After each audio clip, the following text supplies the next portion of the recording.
안녕하세요. 하루 필수 말씀 충전 하필 큐티 주종환입니다.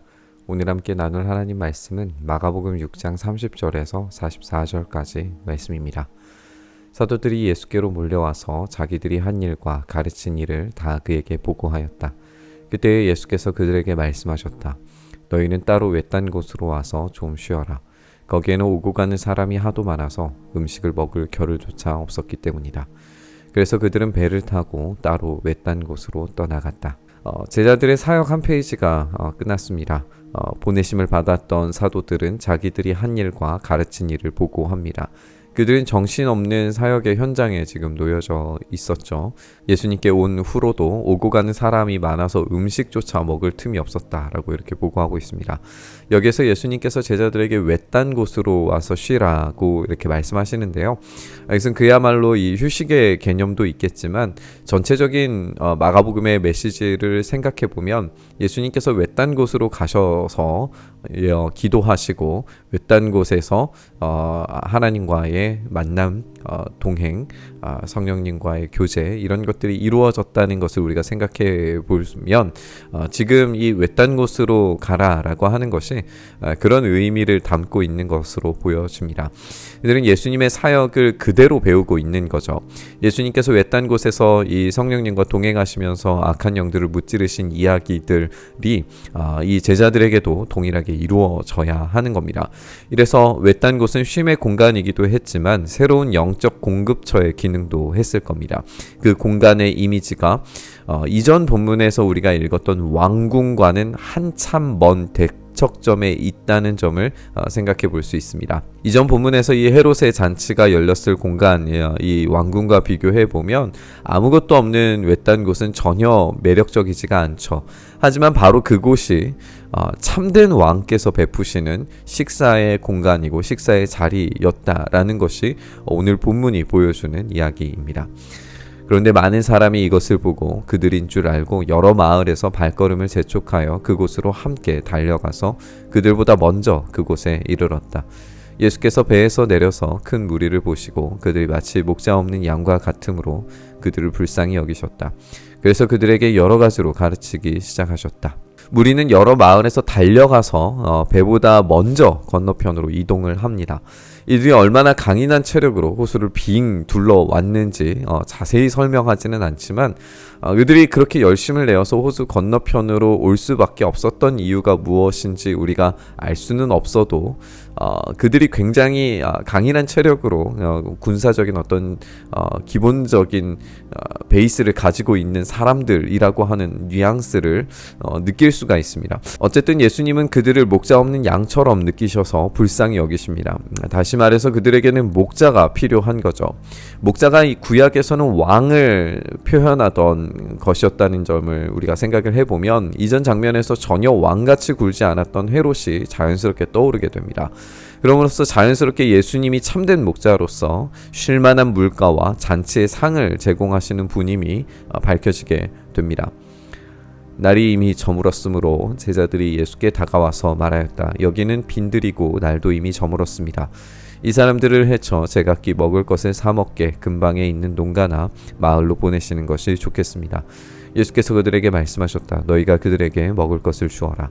제자들이 그에게 말하였다. 그러면 우리가 가서 빵 200데나리오너치를 사다가 그들에게 먹이라는 말씀입니까? 제자들은 예수님께 사람들을 흩어지게 해서 먹을 것을 사 먹도록 하자고 제안을 합니다. 이것은 자신들이 그들을 감당할 만한 음식이 없다는 이야기라고 볼 수 있죠. 그런데 근방에 있는 농가나 마을이 과연 그 많은 사람들을 다 감당할 수 있을 것인가, 그런 가능성이 있었는가 쉽게 답변하기는 어려운 질문입니다. 왜냐하면 그들을 다 먹이기 위해서 계산한 금액이 200데나리온이나 되기 때문에 그렇습니다. 200데나리온의 가치를 환산하면 200일치의 임금이고 대략 연봉의 절반이 조금 넘는 금액입니다. 한 끼 식사를 위해서 그 엄청난 금액을 쏟는 것, 그 여러 마을들이 그 엄청난 수요를 과연 한꺼번에 감당할 수 있는가 등등의 질문이 자연스럽게 생길 수밖에 없는 거죠. 예수께서 그들에게 말씀하셨다. 너희에게 빵이 얼마나 있느냐? 가서 알아보아라. 그들이 알아보고 말하였다. 빵 5개와 물고기 2마리가 있습니다. 예수께서는 제자들에게 명하여 모두들 떼를 지어 푸른 풀밭에 앉게 하셨다. 그들은 100명씩 또는 50명씩 떼를 지어 앉았다. 예수님은 제자들이 가지고 있는 것을 물어보십니다. 그런데 이 빵 5개와 물고기 2마리밖에 없는 상황이죠. 이것은 200데나리온으로 구해야 하는 음식과는 엄청난 차이를 보여줍니다. 가격적인 측면에서 왕궁에서 제공될 어떤 잔치의 식대와 예수님께서 외딴 곳, 푸른 풀밭이 있는 곳에서 제공되는 빵과 물고기는 엄청난 차이를 보여줍니다. 예수님은 제자들을 시키셔서 푸른 풀밭에 사람들을 나누어 앉게 하세요. 이 구조 자체가 마치 군대의 편제를 나누는 것과 비슷하다라고 지적하는 학자들도 있습니다. 어쨌든 우리가 이 푸른 풀밭에 사람들이 앉는 장면을 시편 23편에서 목자 되신 주님께서 푸른 풀밭과 쉴만한 물가로 안내하신다라고 하는 이야기를 떠올려 본다면 마치 그런 이야기처럼 오늘 본문은 굉장히 목가적으로 표현되고 있습니다.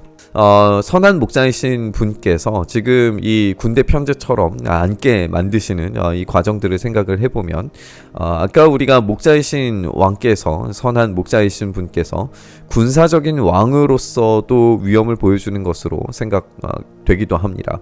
원수의 목전에서 펼쳐진 주님의 식탁은 기적과 생명력과 힘과 능력으로 풍성하게 베풀어지고 있습니다. 예수께서 빵 5개와 물고기 2마리를 들어서 하늘을 쳐다보고 축복하신 다음에 빵을 떼어서 제자들에게 주시고 사람들에게 나누어 주게 하셨다. 그리고 그 물고기 2마리도 모든 사람에게 나누어 주셨다. 그들은 모두 배불리 먹었다. 빵 부스러기와 물고기 남은 것을 주워 모으니 12광주리에 가득 찼다. 빵을 먹은 사람은 남자 어른만도 5,000명이었다. 유대인들의 식사에서 이 빵을 위해서 복을 빌고 나누는 이 분배하는 일은 집안의 가장이 일상적으로 하는 행위입니다. 예수님은 이들의 대표로서 축복하시고 빵을 떼셔서 제자들에게 주시고 또 제자들은 다시 사람들에게 나누어 줍니다. 어떤 방식으로 빵과 물고기가 늘어나게 되었는지는 알 수가 없습니다. 하지만 결과는 확실하죠. 그들 모두가 배불리 먹었습니다. 게다가 12광줄이나 되는 엄청난 양이 남았다라고 이렇게 기록하고 있는데요. 우리가 이 남은 양을 생각을 해보면 원래 있던 빵 5개와 물고기 2마리보다 훨씬 더 많은 양이 남았다는 것을 우리가 생각해 볼 수 있습니다. 예수님께서 제공하신 식사의 자리는 차고 넘치는 놀라운 식탁입니다. 빵을 먹은 사람은 남자로 제한된 숫자가 제시되어서 5,000명 이렇게 제시가 되는데요. 우리가 마태복음에서 여자와 어린아이도 있었음을 알 수가 있는데 마가는 의도적으로 남자만 제시합니다. 이것은 아마도 우리가 아까 지적했던 것처럼 조금 더 군사적인 그룹이 될 수 있었다라고 하는 점을 강조하려고 했던 것 같아요. 분명한 것은 지금 이 식탁이 이전의 헤롯의 식탁과는 완전히 다르다는 점입니다. 그 헤롯의 식탁은 탐욕적이고 정치적이고 음란하고 욕망으로 일렁이는 식탁이었습니다. 그런데 지금 이 쉴만한 물가에서 푸른 풀밭에서 이루어지고 있는 선한 목자가 있는 식탁은 완전히 다르죠. 원수의 목전에 베풀어진 식탁이고 기적과 풍성함으로 넘치고 배부르는 그런 식탁입니다. 우리 주님께서 제공하시는 식탁은 성찬에서 더 완전하게 우리에게 제공이 될 겁니다. 성찬에서 먹는 것은 이제 다시 배고파질 양식이 아니라 우리의 영원한 생명을 위한 식사가 될 겁니다. 이 식사는 차고 넘치는 식사입니다. 세상의 탐욕과 욕망으로 넘실대는 식탁과는 차원이 다른 식탁이죠. 우리 주님의 식탁에서 먹고 마시는 일은 삶을 유지하기 위한 수단을 뛰어넘습니다. 우리 주님이 제공하시는 식사는 다시 줄이지 않을 것으로 제공되고 그분은 우리의 목자로서 왕으로서 식탁의 주인으로서 생명을 제공하십니다. 오늘 우리에게 주실 그 생명의 식탁을 우리가 기대했으면 좋겠습니다. 그 생명의 식탁으로 나아가 주님께서 베풀어 주시는 그 양식을 먹고 우리가 영원한 삶을 살기를 간절히 바라고 소망하면서 우리 묵상의 자리로 나아가시죠. 원수 앞에서 그 풍성하고 놀라운 기적의 식탁을 제공하시는 주님을 우리가 바라봅니다. 주님 우리에게 그 영원한 생명의 식탁을 제공해 주심을 참 감사합니다. 그 안에서 우리의 참된 위로와 소망이 있습니다. 우리가 그 식탁에서 다시금 주님의 그 영원한 생명을 먹고 마시며 누릴 수 있게 하셔서 우리 안에서 주님의 그 베풀어 주신 식탁으로 말미암아 참된 영원한 생명이, 그 기적이, 그 놀라운 배부름이 우리 안에 넘쳐나게 하여 주시옵소서. 그 일을 우리 가운데 행하시기를 소망하며 우리 주님 예수님 이름으로 기도드리옵나이다. 아멘.